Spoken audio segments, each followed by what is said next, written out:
Hi friends, today's episode is sponsored by Covenant Eyes. Covenant Eyes is the industry leader in online accountability software.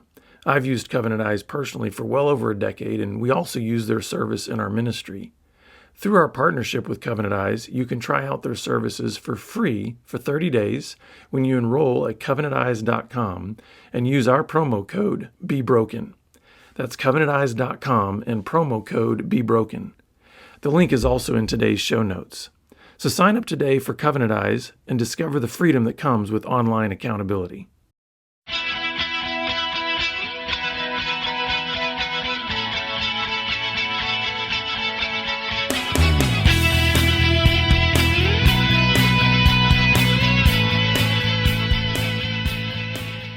Good day, listeners and viewers. Welcome to this edition of the Pure Sex Radio program. We're glad to have you here with us. My name is Jonathan, and I have a friend from the Northwest. I've got Jon Wilkes on the line with us. And so, Jon, welcome to the program.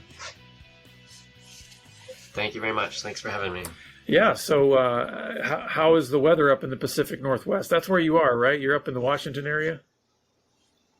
Indeed. It's been actually kind of humid of late, which is a little unusual, but except for a heat wave we had about a month ago, it's been real comfortable, a real nice summer. Yeah, so before we get started, Jon, I want to let our listeners know, as we do every now and then, that we are a listener-supported program, and so therefore the way you're seeing us or hearing us is because we've just had amazing partners come alongside and support this ministry. So if you'd like to learn more about the ways that you can support us, you can go to puresexradio.com and click on the donate link. And of course, we always ask that after you listen to the program, please rate and review us. This helps people to find the program and get the resources that you're engaging right now. So, Jon, I wanted to have you on because you and I got to meet actually back at the Sexual Integrity Leadership Summit that happened back in April in San Antonio. And you had come down for that, and you've got a really neat program that you run, Pluggy, and we'll get into a little bit of that later. But I was just really, impressed with your heart and your mind and just kind of the things that you're trying to do in this space of ministry to help people be engage self-control on the internet and with technology. And so can you tell us a little bit of your own story and how you got into this kind of work in the tech space? Sure. I went to college at a engineering school and graduated in the year 2000. And my major was computer science.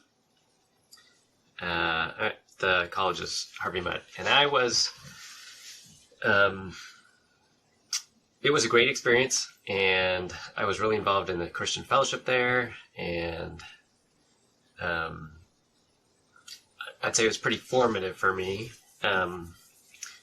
Afterwards, I got a job in the computer industry and worked for 5 years, paying off student loans and things like that are typical. But during that time, both college and in some of the time afterwards, porn was a problem for me. And even though I was Christian, even though I thought it was bad, and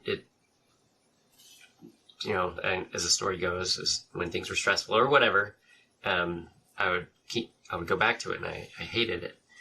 And I also knew that I wasn't the only one in this situation.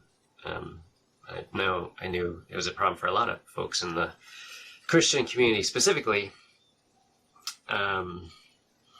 So I went through this process in the year 2006 where I quit my job. I went to Turkey, thought about being a missionary, worked at an internet cafe, had to evaluate filters because in Turkey, it's a law that you have to have filters in an internet cafe to block porn and political material that the government doesn't like.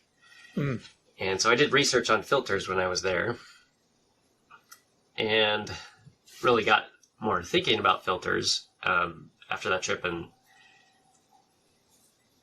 just felt like there wasn't really a good option, that there was a huge need. And I knew a lot of people who struggled with porn and didn't want to, but that the closeness, the nearness of the internet, the accessibility of porn, and the fact that you could do it anonymously just was a bad recipe. And I knew it was damaging both individuals and Christian witness.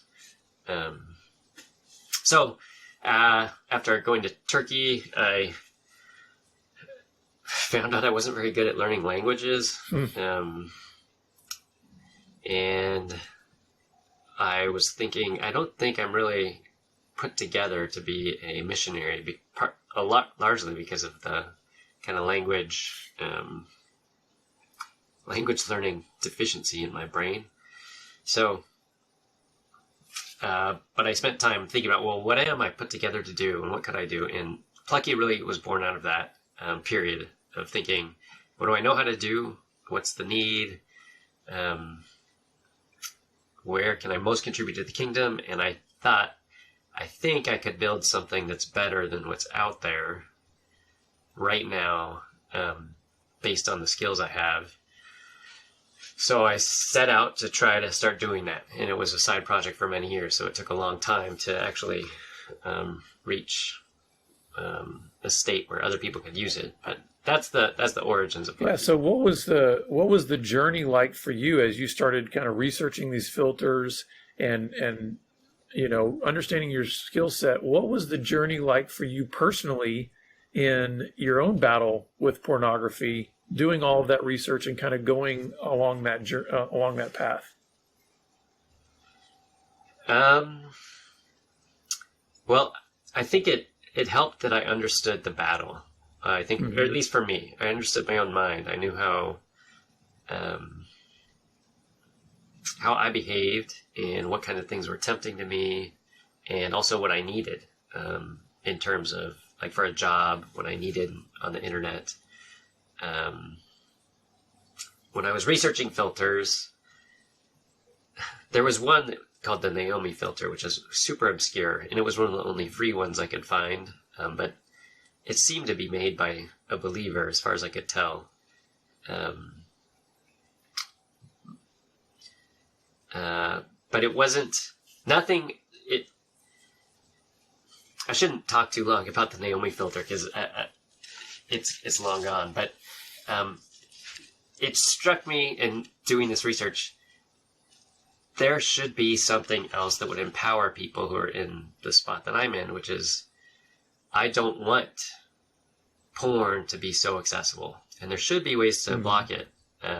Or there was accountability software at the time too. The X3 Watch was the biggest one, or the most popular. But it also was inadequate because it was really easy to get around, disable, prevent other people from knowing. It also required you have someone that you want to have reports sent to, which I think was an obstacle for a lot of folks. Yeah. Yeah, so I did that, and then there was also commercial options that I looked at, and I tried reaching out to some folks too, in like the X3 Watch people, X3 Church, see if I could work on their product, or I had some ideas, and I didn't want to create a new thing, because I think too many options isn't that helpful, but there wasn't a lot of success in finding partnerships. So I eventually ended up working on the one that I thought should exist. So now talk a little bit about what this looked like as a side project. You said for a long time it was a side project. So in terms of a side project, was it still something that you were trying to offer to other people, or was it a side project of you just trying to kind of use it for yourself? Well, as a side project, I wanted to create a proof of concept. So the very first proof of concept for Pluggy was just going to be something that blocked all images from the internet with no chance to modify it, no customization. And I wanted to work on Windows. But I had a job. In fact, I got two different consulting jobs. And so Pluggy frequently took a backdoor to these other things. It's really takes a special person to push through and do work in isolation when there's no boss or no, community. I found it was really hard to make progress. So that's why it took me, gosh, like 8 years or something to release the first version. Is it wasn't my job. I had a boss telling me, we need this by Monday. The Pluggy project, which took much longer to create versions of, always took back seat. But so it was basically trying to create something that would do the bare minimum, prove that it could be done, be like essential feature, and then build on that.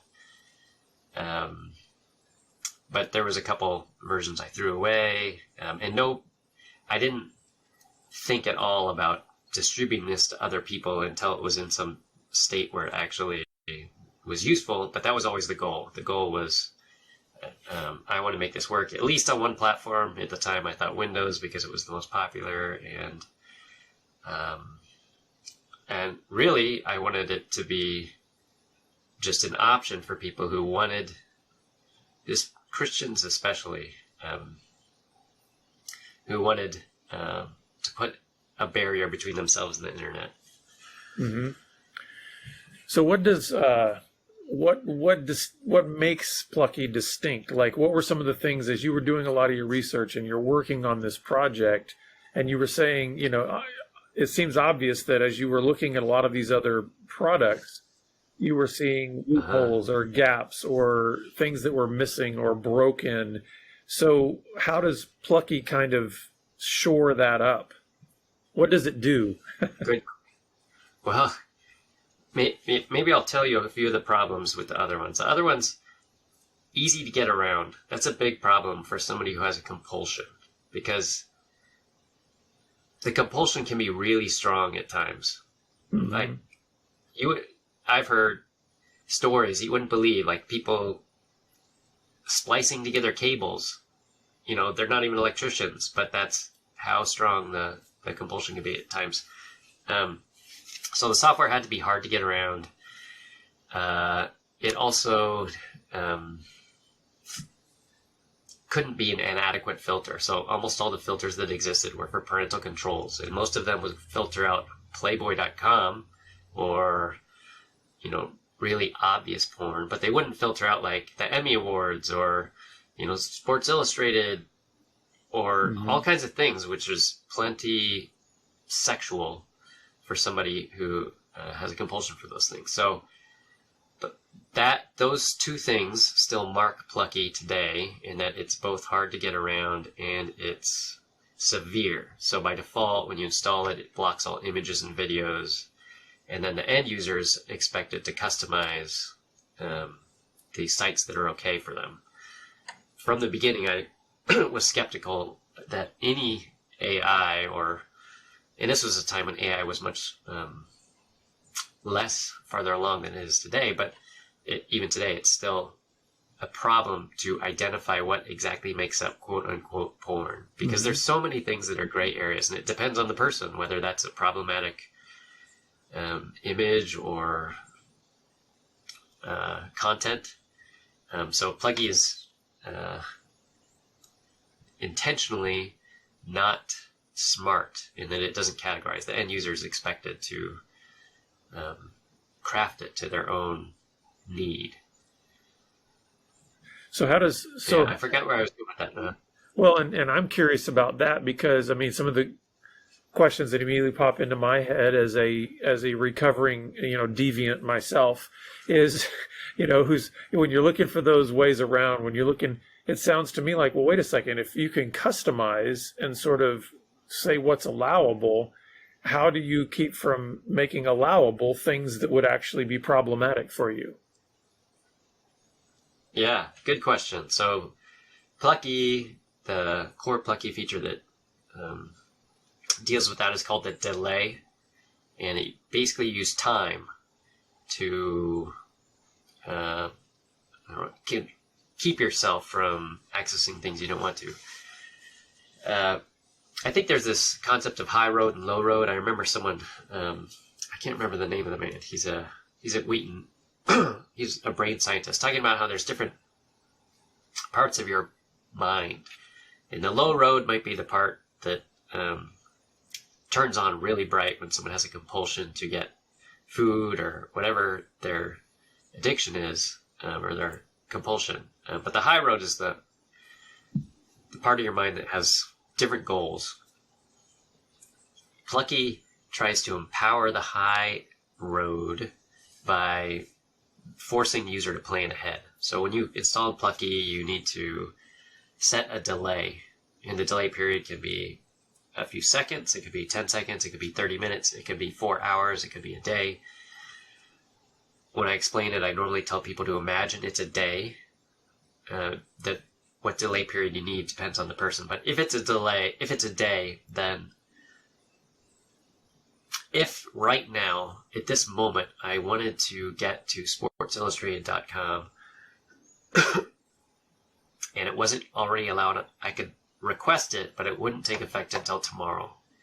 And so from tomorrow on, I would be able to access it, but I couldn't do it right now. So it would curb the impulse.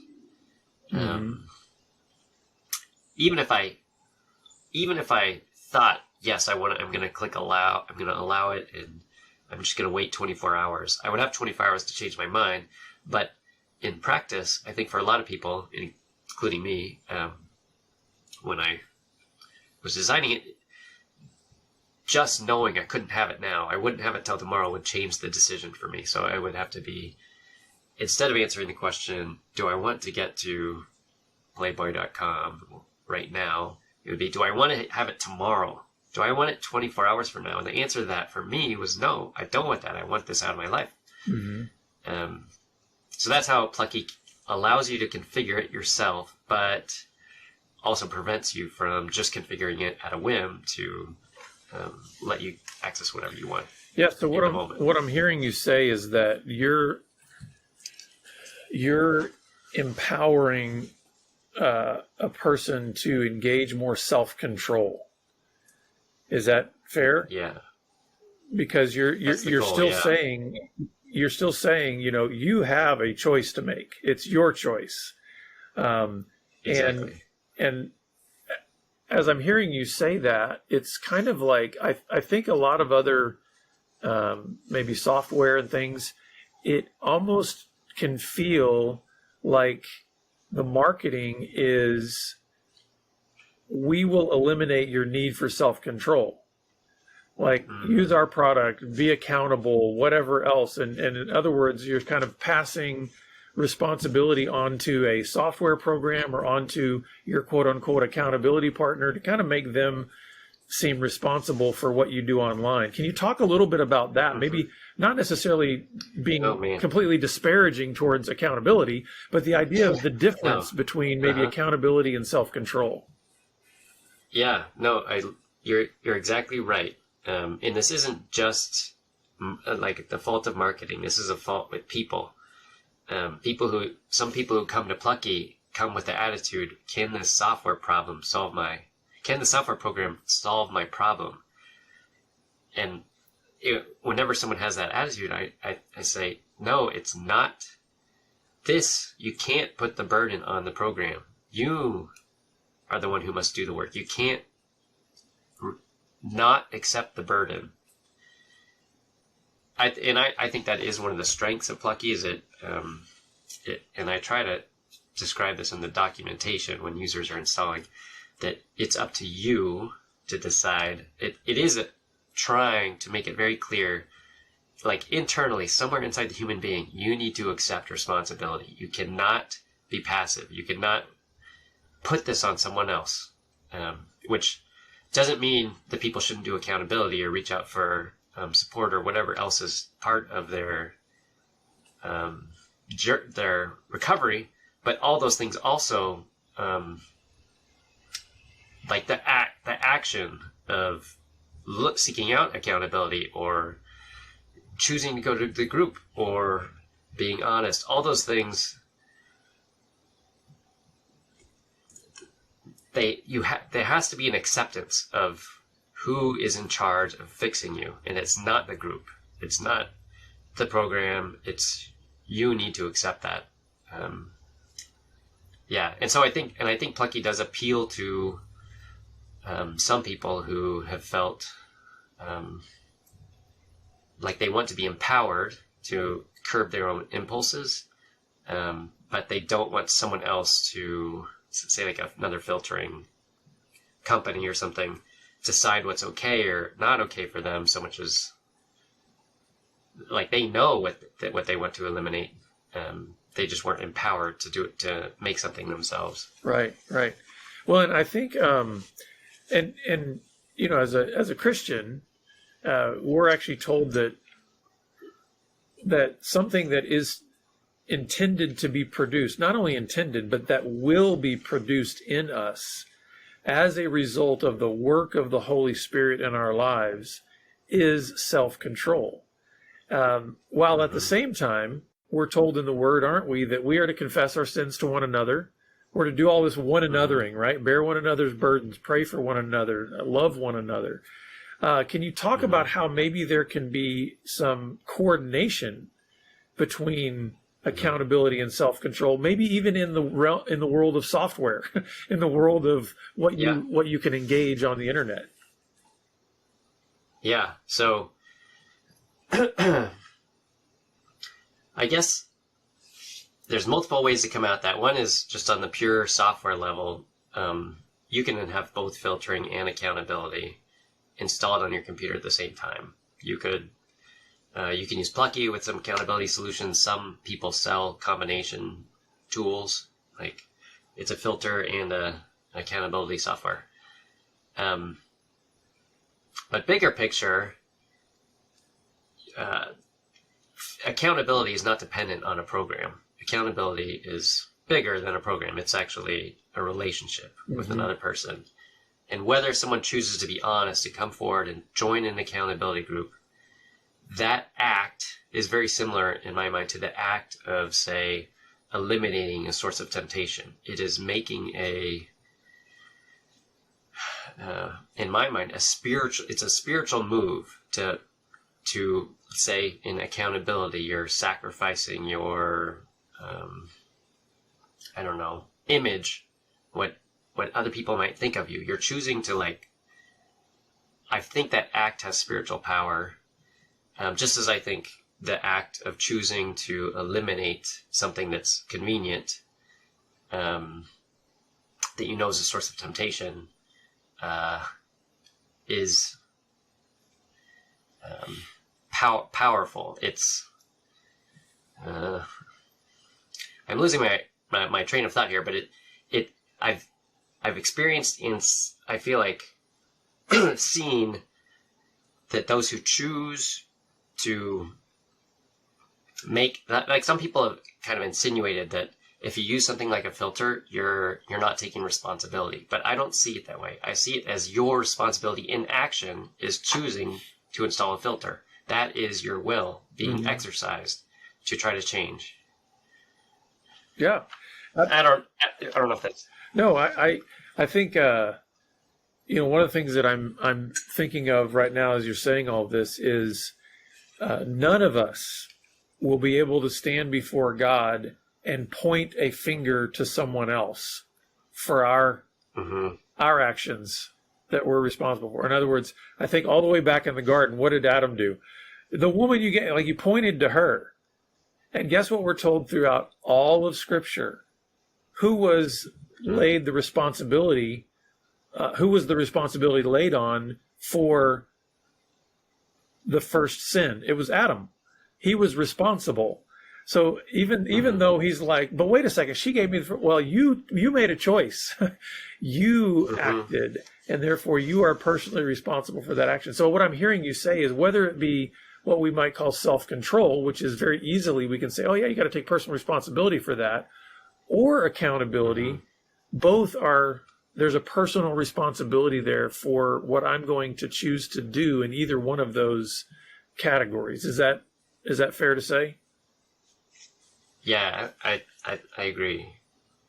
So tell us about just kind of what you are seeing on kind of in the world of technology. I mean, obviously the internet has changed dramatically since 2000. I think about It blows me away that it was 2007 before the first iPhone came out, and now they're ubiquitous. Like, how do you imagine life without, a smartphone? So can you share with us from maybe just what you're seeing from the tech side that are positive trends, dangerous trends, things that maybe some people in our audience need to be aware of to maybe have a safer experience in their online activity? Well, let's say there's been a positive trend culturally and within the tech sphere of recognizing the internet can have negative consequences in people's lives, addiction to social media or porn or what have you. There's more acknowledgement, and it's more widely acknowledged that that's a problem. That even the big tech companies have their voices there saying, we need to be responsible, or we need to consider what to do about this. The problem is no one really knows. Our generation, the problems we're facing, I mean, fundamentally they're not new, but the way we deal with information and the access to information and what's going to happen next, it's changing very quickly. And I don't have, like, while there's some hope that there's more recognition of it, I don't think there's a lot of evidence that we know what the good solution is long term. Like, if maybe it's hard to imagine either, I don't know, a utopia, a technological utopia that doesn't have some of the problems, especially with porn, because I just feel like how people are made. Unless people became disinterested in porn, which doesn't seem likely, or unless we all live under like a much different state than is currently in power in the world, like the states we normally think of as really oppressive. Porn seems like it's going to be an option. So how exactly you deal with that and the fact that it's available in your home is unanswered. I think Pluggy is like one example of a way to deal with it, but trend-wise, I feel like this is a little bit different, but there is a trend in technology companies to protect their platform, to combat malware, and those are other new phenomena that are happening that we don't know what's going to happen with data and hackers who bring down the oil flow for the whole East Coast. Right. Does that mean we all need to have phones that you can't allow normal people to install the apps on them because normal people will install stuff that lets a hacker on, that lets you shut down our society? Well, if you do that, if you limit what users can install on your phones, you also eliminate things like the tool I work on. Right, yeah. Because tech companies like Google and Facebook, or not Facebook, Android, Apple, they're the ones who control the platform, and their values are not the same. That what they value most, it has a certain flavor to it. It's not the same as what, say, I value most, or what maybe some of your listeners value most. I think it is important to keep society stable and to prevent like huge accidents and hackers from destroying things. But on the other hand, I think porn wreaks a lot of havoc in people's lives, and that's unless technology companies have that value, it's up to like third parties to be able to do that. But whether third parties will be able to continue to do that is kind of a question. Yeah. Well, Jon, we've only got a couple minutes left, but I would love for our listeners to be able to know where they can go to learn more about Pluggy and just even any other resources that you would want to share with them before we wrap up. Great. Well, so Pluggy is spelled Pluckeye, like Pluggy. So if you just type that into a search engine, you'll find the main site. And there are links on there. There's, I guess, 3 things I'll mention. One is Pluggy, the product. which if anyone wants to try, that'd be feel free. You can download it. It's free to try. You don't get prompted to pay or anything for a month. It's a sliding scale subscription. There's also a filters page, which is designed to help people know what options are out there. So if you have a iPhone and you're a parent and or your kid has an iPhone, you can search on this page and get a list of products that are available.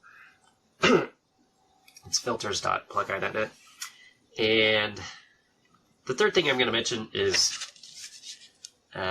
we are trying to partner with other Christian companies in this space. And so if anybody here is listening, works for a Christian company, tech company, or is interested in that vision, we're trying to start an organization called Builders, which is based on Haggai 1, that basically tries to work together for the sake of pushing kingdom concerns forward faster and more effectively than like we could do by ourselves. I'd love to talk to anyone who's interested in that, and you can find contact information for me on the website.